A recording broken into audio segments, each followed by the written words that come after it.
Hello guys, welcome back pong muli. And dito na naman po si Carryworks. So dito guys, ang topic natin ito ay isang manual transmission ng ating Isuzu Fuego or 4JA1 Isuzu Fuego na pickup. So bali guys, hindi na ako nakapag-video ng paano natin to hiniwag. Dahil sa biglaan ito guys, no. So hindi tayo sanang gagawa nito dahil ang issue ng customer ay mahirap daw ikambyo. So nakita natin ito, ayan. Nagkadurog-durog po yung ngipin ng ating synchronizer gear ng 4th gear. Ayan. So makikita natin na napudpud lahat ang gilid, no? Kaya dito medyo mapudpud na siguro ang bulsa ng customer. Kaya papalitan natin ito ng surplus. Buti na lang kamo ay may nabili agad yung may-ari. Ayan, ito yung ipapalit natin. Ayan. Bumbu. So bali itong luma ay itatapon na natin yun. Makikita nyo guys, ang nipis na.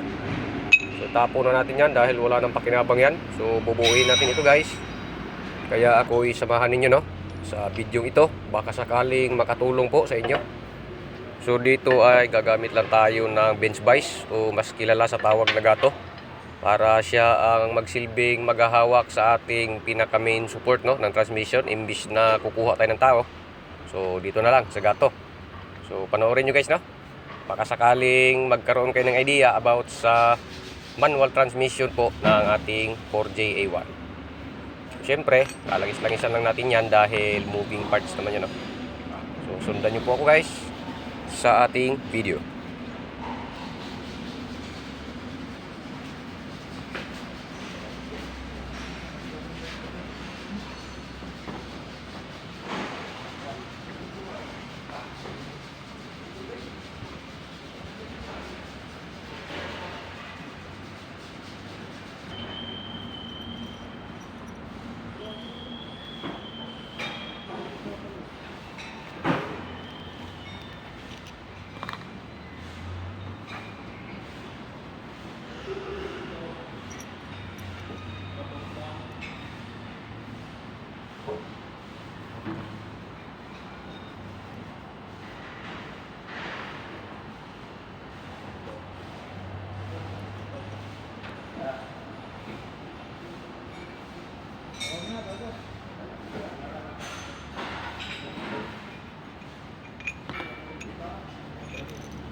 Yun.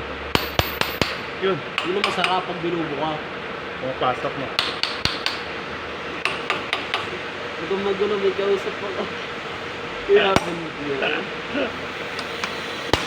Ano yun? Edit. Edit. Ano ito? Yung picture. Wow. Dapat pala sinend ko na nga sa screenshot ko na nga at kausap ko. Eh no, nung oras ka tumawag, kita mo, magka-video kami ng oras na yan. Parang maniwala ka. Parang ano? Ang kabalik. Ito kaya kang dugtungan? Alin? Order yung bag na to. Putol yan dito. Oo, kaya ka na nagalaw din. Bumubulong. Pagka ikakasal, bumubulong.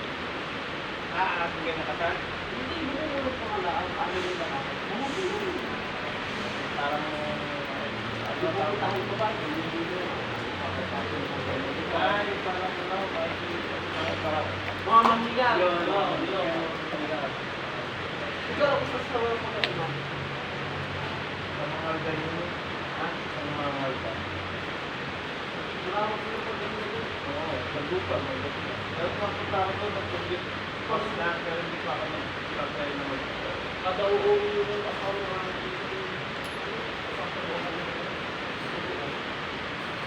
hindi maangat.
Ayun na natin.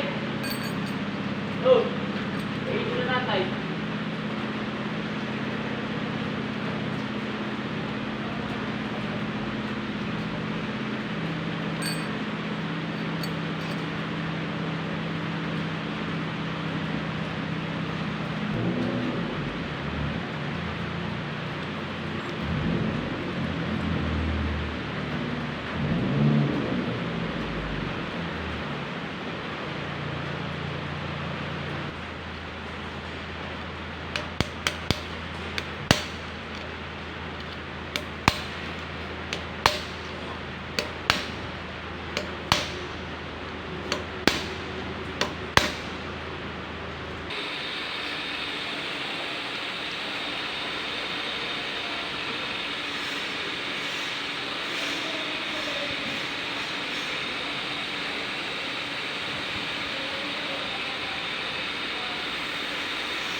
Makalipas lang ang ilang oras, so ito na guys, buo na po yung ating 4JA1 Isuzu Fuego manual transmission.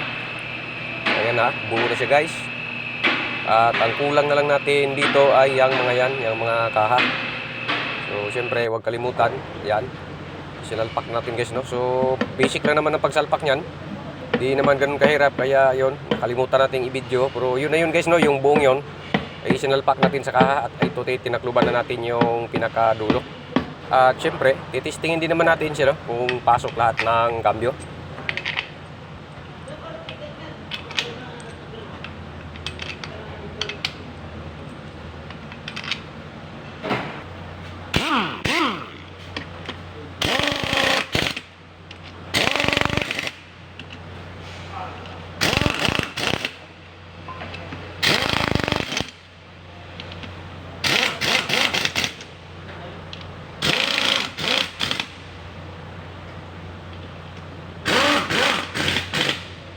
At dito guys, matapos nating hapitan lahat ng tornilyo, ay pasok, Carryworks.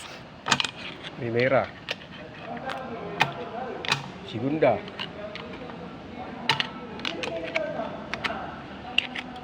Neutral.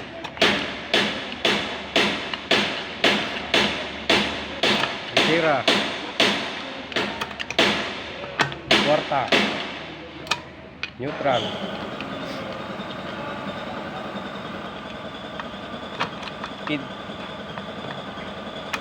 Yan, quinta. So hanggang dito na lang guys. Salamat po muli sa inyong panonood. Muli po yung lingkod, Carryworks.